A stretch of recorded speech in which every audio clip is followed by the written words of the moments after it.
Bonjour, alors aujourd'hui j'ai passé une excellente journée. Attends, cette phrase elle sonne complètement fausse. T'imagines? Bon, pour les gens qui aiment pas mes vidéos, ce serait le paradis. Pour les gens qui veulent que je fasse des vidéos très courtes, c'est aussi assez cool, hein? Non, parce que là, ce serait vite fait, ce serait expédié, quoi. Bonjour à toutes et à tous. Aujourd'hui, il s'est rien passé de spécial. J'ai passé une excellente journée. Ta-da-ta-ta-ta-da.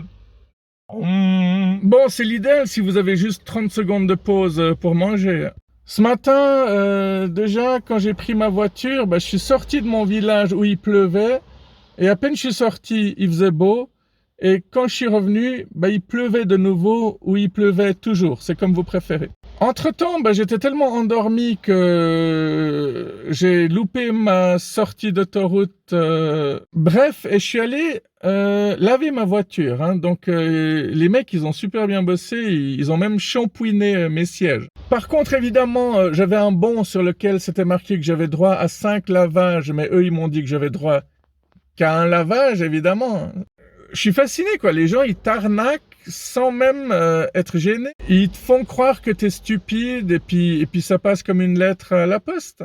Pendant que ma voiture était en train d'être lavée, nettoyée, je suis allé dans un petit bistrot de village parce que j'aime bien tester les petits bistrots de village.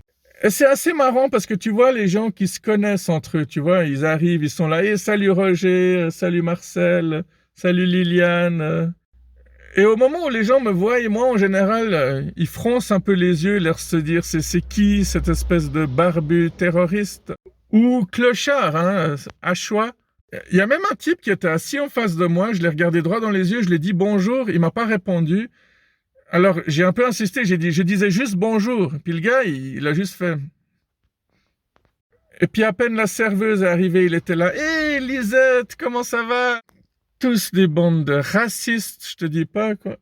Non, mais même parmi mes amis, hein, il y en a qui me disent « t'es le seul étranger avec qui je m'entends ». Un autre truc qui me fait bien marrer, c'est que le matin, dans les bistrots, il y a plein de dames âgées, en fait, qui se réunissent pour parler, un peu comme dans Desperate Housewives, alors que c'est un peu moins glamour quand même dans les villages suisses, hein. Mais au fond, tu vois que les gens ne changent pas vraiment. Elles sont aussi là pour balancer des ragots. Et ouais, puis tu sais pas ce qu'il a fait. Et puis lui, il s'est acheté une nouvelle voiture. Et puis c'est toujours les mêmes histoires. Lui, il est endetté. Lui, il s'est séparé de sa femme. Elle a couché avec lui et avec l'autre le jour d'après. D'ailleurs, ça me rappelle qu'il y a 2-3 semaines en arrière, je suis allé dans un bistrot de mon propre village. Et une femme qui était assise à côté de moi m'a regardé, elle m'a dit « Salut, c'est avec toi que j'ai couché hier soir ?» Je lui ai répondu « Non, je crois pas. » Mais parce que je suis rentré dans son jeu, quoi. Tu sais, quand quelqu'un est un peu bourré, moi j'aime bien faire semblant d'être bourré aussi, quoi. Ça, c'est mon grand-père qui faisait souvent. Quand en pleine nuit, il rentrait chez lui après avoir passé la soirée chez son fils, c'est-à-dire mon oncle, il me racontait des fois qu'il tombait sur des gens qui le prenaient dans les bras ou des femmes qui lui faisaient du charme en disant « Je suis complètement bourré, vous pouvez me ramener chez moi ?» Mon grand-père, quoi, il était assez âgé, il avait pas l'air d'être dangereux, il avait même l'air super sympa et prêt à donner un coup de main, quoi.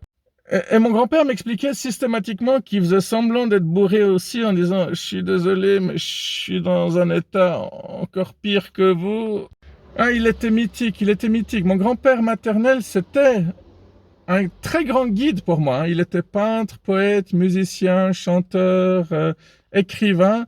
Et c'est sans doute lui qui m'a refilé une bonne partie de mon côté artistique. Alors, je le remercierai jamais assez, hein. Il avait écrit un texte où un homme partait à la guerre et puis sa sœur pleurait toutes les larmes de son corps. Mais c'est parce que mon grand-père savait que l'amour entre un homme et une femme, c'était tabou en Afghanistan et il avait réussi à faire ça sous forme très poétique. Bon, évidemment, les gens avaient compris la référence et avaient compris que c'était censé être un mari et une femme, mais représenté sous la forme d'un frère et d'une sœur.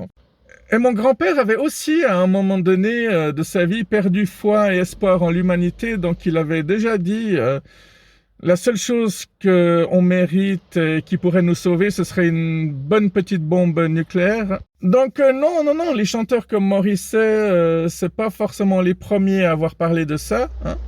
Tous ces artistes ont été influencés par mon grand-père sans même le savoir. Je me demande à quel point moi j'ai un impact, tu sais, parce que chaque personne qui regarde une de mes vidéos va peut-être se souvenir d'une phrase, il va peut-être en parler, puis peut-être que c'est en train d'influencer des centaines d'autres comédiens qui, évidemment, vont devenir plus célèbres que moi, puis on va croire qu'ils ont tout inventé. Bon, pour en revenir à la femme qui m'a dit « c'est avec toi que j'ai couché hier soir », elle m'a posé la question 2 fois. La deuxième fois, j'ai failli dire « non mais connasse, tu veux quoi ?» Mais j'ai pas pu lui dire parce que si tu dis un truc comme ça, les féministes t'attaquent tout de suite.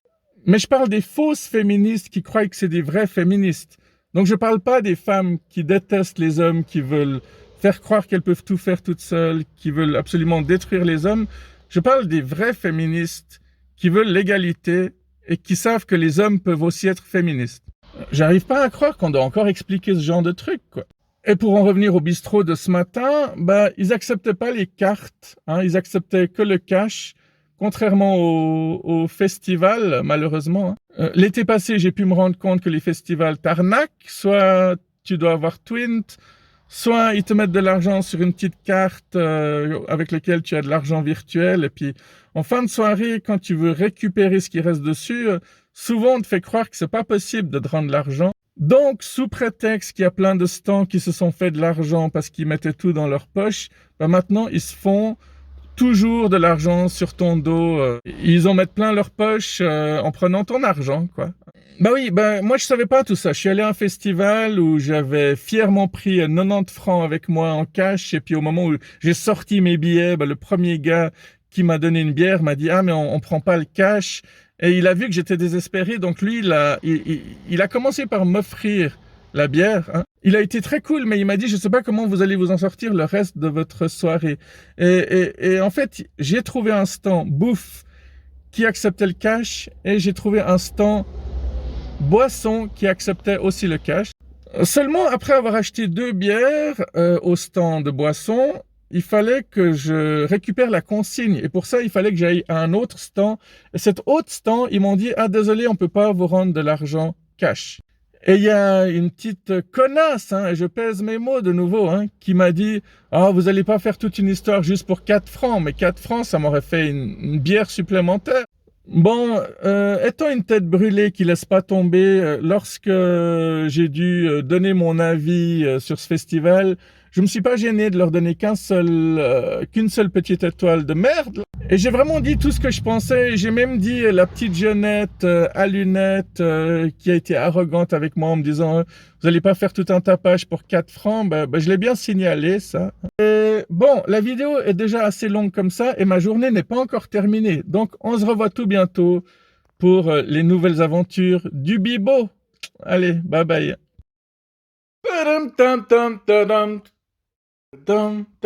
Attendez. Juste avant que je parte, j'aimerais quand même vous montrer la vue que j'ai sur ma gauche. Attention.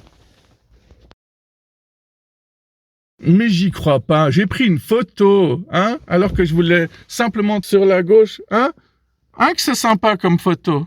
Bon, allez, à bientôt les amis.